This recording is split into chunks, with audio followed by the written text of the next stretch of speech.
Assalamualaikum warahmatullahi wabarakatuh. Selamat siang. Kami dari kelompok 6 akan mempresentasikan konsep dan teori belajar, di mana mata kuliah ini diampu oleh Bapak Manap. Kelompok kami terdiri dari yang pertama Eva Reni, yang kedua saya sendiri Husnul Khotimah Az-Zahra, dan yang terakhir Tiara Alamasyah Putri. Pada presentasi ini kami akan mempresentasikan tentang yang pertama, penerapan teori belajar. Yang kedua, model-model pembelajaran berkaitan dengan prinsip konstruktivisme. Dan yang terakhir, meningkatkan motivasi siswa. Di sini saya akan menjelaskan teori pembelajaran. Yang pertama, teori behavioristik, yaitu mampu menunjukkan perubahan pada perilaku atau tingkah laku, hubungan stimulus dan respon. Teori behavior ini adalah penerapan di dalam kelas, di mana yang diutamakan adalah perilaku atau respon yang dihasilkan oleh siswa. Guru mengajar dengan memindahkan pengetahuan dengan menggunakan pembelajaran teacher-centered learning. Maksudnya, pembelajaran berpusat pada guru dan siswa lebih pasif. Contoh penerapan teori behavioristik ini yang pertama, memberikan umpan baik pada hasil kerja siswa, memberikan motivasi, menyusun materi atau bahan ajar secara lengkap.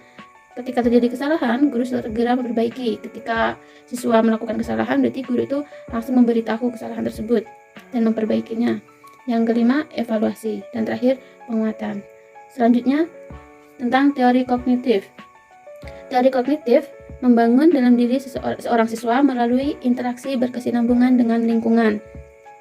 Maksudnya dalam proses pembelajaran, siswa mendapatkan pengetahuan baru dan mengembangkan pemahaman yang sudah ada di dalam dirinya, yang mana pemahaman tersebut dapat membentuk siswa. Pengetahuan awal penting dalam proses pembelajaran. Siswa mengetahui lebih awal sebelum pembelajaran menandakan siswa sudah siap untuk melakukan proses pembelajaran. Guru juga harus mengingatkan siswa untuk belajar sebelum pembelajaran. Penerapan teori kognitif ini, yang pertama, contohnya menekankan proses belajar pada hasil. Kedua, pengetahuan awal penting dalam proses pembelajaran. Ketiga, refleksi pengalaman siswa. Yang keempat, meminta siswa menyampaikan ide-ide kreatifnya dan membantu siswa eksplorasi ide-idenya. Dan terakhir, penggunaan visualisasi dalam peningkatan kemampuan siswa. Teori yang terakhir yaitu teori konstruktivisme, yaitu pengalaman dari siswa. Siswa mencoba dan membuktikan suatu hipotesis, mencari dan menemukan pola yang sesuai. Guru tidak mentransfer pengetahuan, melainkan dituntut untuk memahami jalan pikiran siswa. Pada teori konstruktivisme ini, siswa lebih aktif dan guru hanya sebagai fasilitator, hanya membantu. Penerapan teori ini dalam pembelajaran, yang pertama, kesetaraan antara pembelajar dan pendidik, maksudnya antara siswa dan guru itu sama. Kedua, mendorong kemandirian siswa, mendorong siswa berpikir tingkat tinggi. Siswa terlibat secara aktif dalam kegiatan pembelajaran dan mendorong adanya diskusi. Dan terakhir, guru menggunakan teori interaktif. Selanjutnya adalah model-model pembelajaran yang sesuai dengan prinsip konstruktivisme. Apa itu konstruktivisme? Konstruktivisme adalah teori yang mengedepankan peningkatan logika dan konseptual pembelajar. Adanya interaksi sosial individu dengan lingkungannya. Sementara model pembelajaran konstruktivisme adalah sebagai berikut. Yang pertama, ada tanya jawab atau questioning. Bertanya atau questioning adalah strategi atau metode pendekatan konstruktivisme yang bertujuan untuk mengukur pemahaman siswa, untuk menggali konsep-konsep pada topik pembelajaran yang akan dipelajarinya. Bertanya dalam pembelajaran adalah sebagai kegiatan guru untuk mendorong, membimbing, dan menilai kemampuan berpikir siswa. Dalam pembelajaran yang berbasis inquiry, kegiatan bertanya adalah kegiatan yang sangat penting untuk menggali informasi dan mengkonfirmasikan hal-hal yang sudah diketahui serta mengarahkan perhatian pada hal-hal yang belum diketahui sebelumnya. Yang kedua, ada penyelidikan atau menemukan atau inquiry. adalah pengetahuan dan keterampilan yang diperoleh siswa adalah sebagai hasil penyelidikan sampai kepada menemukan sendiri, bukan dari hasil mengingat seperangkat fakta, dan guru harus berusaha selalu merancang kegiatan yang merujuk pada kegiatan menemukan untuk berbagai materi yang diajarkan. Metode inquiry dalam proses pembelajaran lebih bersifat student-centered. Dalam pembelajaran, seorang guru hendaknya dapat mengajarkan bagaimana siswa dapat mengenali dirinya karena siswa yang lebih banyak melakukan kegiatan pembelajaran. Belajar dengan metode inquiry pada dasarnya adalah cara siswa untuk menemukan sendiri pengetahuannya. Dan yang terakhir yaitu komunitas belajar atau learning community. Menurut Mujiono, komunitas belajar atau belajar kelompok adalah pembelajaran dengan bekerjanya sejumlah siswa yang sudah terbagi dalam kelompok-kelompok kecil untuk mencapai tujuan tertentu secara bersama-sama. Pengembangan pembelajaran dalam kelompok dapat memelihara disiplin diri dan kesepakatan berperilaku. Pembelajaran dengan konsep komunitas belajar dapat berlangsung apabila adanya komunikasi dua arah. Siswa yang terlibat dalam kegiatan komunitas belajar memberi informasi yang diperlukan oleh teman bicaranya dan sekaligus meminta informasi juga yang diperlukan oleh teman belajarnya. Kegiatan belajar ini dapat terjadi apabila tidak ada pihak yang dominan dalam berkomunikasi, tidak ada pihak yang merasa segan untuk bertanya, tidak ada pihak yang menganggap dirinya paling tahu, dan semua pihak mau dan saling mendengarkan. Pembelajaran dan teknik komunitas belajar ini sangat membantu pembelajaran di dalam kelas. Baiklah, saya akan melanjutkan presentasi dari kelompok kami, yaitu mengenai pertanyaan yang ketiga. Bagaimana cara guru meningkatkan motivasi siswa dari 4 kasus yang telah disediakan? Kasus yang pertama, yaitu seorang siswi bernama Tania berumur 7 tahun yang mana kita ketahui bahwa dia sudah kelas 1 SD yang memiliki kemampuan rendah dan keinginan untuk sukses yang rendah juga.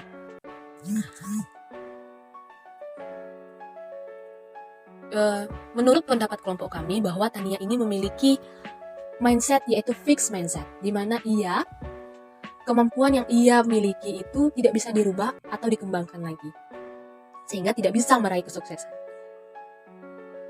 Atau dengan kemampuan itu, dia bisa meraih kesuksesan. Cara guru untuk meningkatkan motivasi Tania, yaitu guru juga bisa bekerja sama dengan orang tua Tania untuk merubah mindset tersebut dan memberikan motivasi di rumah. Kemudian guru juga bisa memberikan kesempatan belajar yang luas di kelas untuk Tania.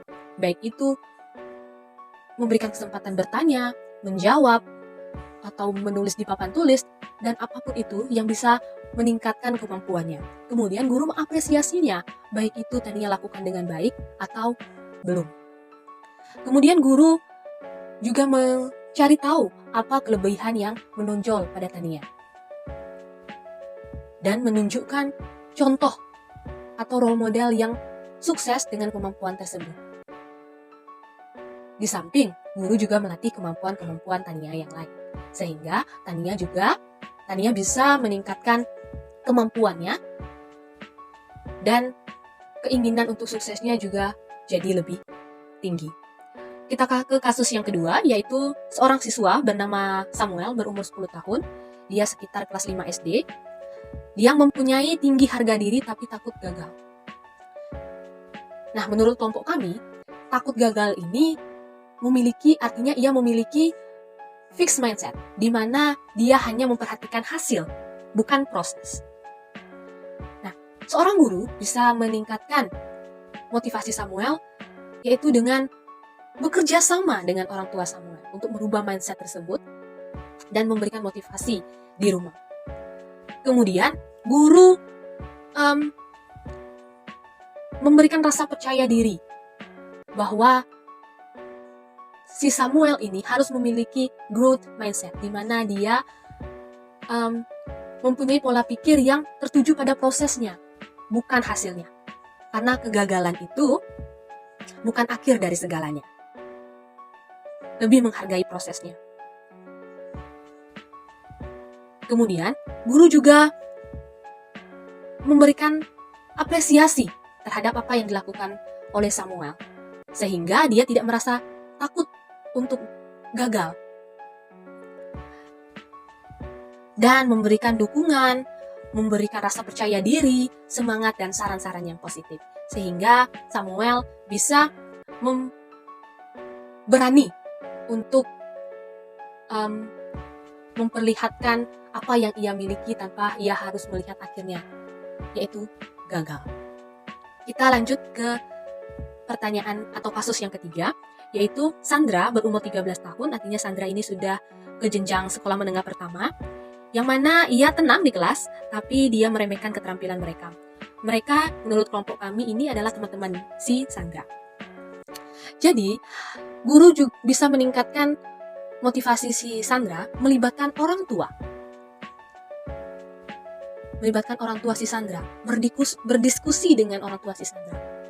Kenapa si Sandra bisa seperti itu?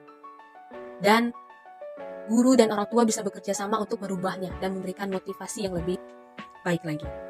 Kemudian guru bisa menciptakan suasana kelas yang kondusif dan kreatif dan menciptakan pembelajaran yang menarik dan variatif. Untuk apa? Untuk bisa mengkondusifkan kelas dan menciptakan pembelajaran yang menarik yang melibatkan semua kemampuan yang dimiliki oleh siswa, sehingga si Sandra ini bisa melihat kemampuan dari teman-teman yang lain. Dan tidak boleh diremehkan kemampuan temannya ini, bahwa kemampuan temannya ini bisa lebih hebat daripada kemampuan yang ia miliki. Sehingga lambat laun si Sandra ini bisa lebih menghargai kemampuan yang ada pada temannya, baik itu kemampuan yang rendah ataupun kemampuan yang tinggi. Kemudian kita ke kasus yang keempat, yaitu Robert berumur 16 tahun, sedikit minat di sekolah dan tinggal dengan bibinya, tidak bisa menghubungi orang tuanya. Dari kasus ini, guru bisa meningkatkan motivasi siswa dengan mengajak bicara dari hati ke hati dengan Robert. Bukan menasehatinya, tapi mengajaknya berbicara. Guru bisa menjadi teman untuk Robert menceritakan apa yang ia rasakan, apa yang ia alami, apa yang latar belakangi si Robert ini memiliki minat yang sedikit di sekolah. Sehingga guru bisa tahu penyebabnya dan bisa membantu merubahnya. Kemudian guru juga bisa menemui bibi Robert untuk menanyakan bagaimana Robert ini di rumah. Apa saja yang ia lakukan di rumah. Kemudian guru juga bukan hanya setelah tahu apa penyebab dari Robert ini memiliki sedikit minat di sekolah, guru memberikan sikap aksi, bukan nasihat yang terlalu banyak, tapi sikap aksi. Contohnya ia bisa memberikan cerita-cerita orang yang sukses tanpa orang tua di sisinya, dan mengajak teman-teman si Robert ini untuk bekerja sama dengan guru untuk lebih peduli kepada Robert. Dan guru tidak boleh membandingkan Robert dalam hal apapun dengan teman-temannya. Sehingga Robert ini memiliki minat yang besar untuk ke sekolah, untuk belajar di sekolah, untuk meraih kesuksesannya.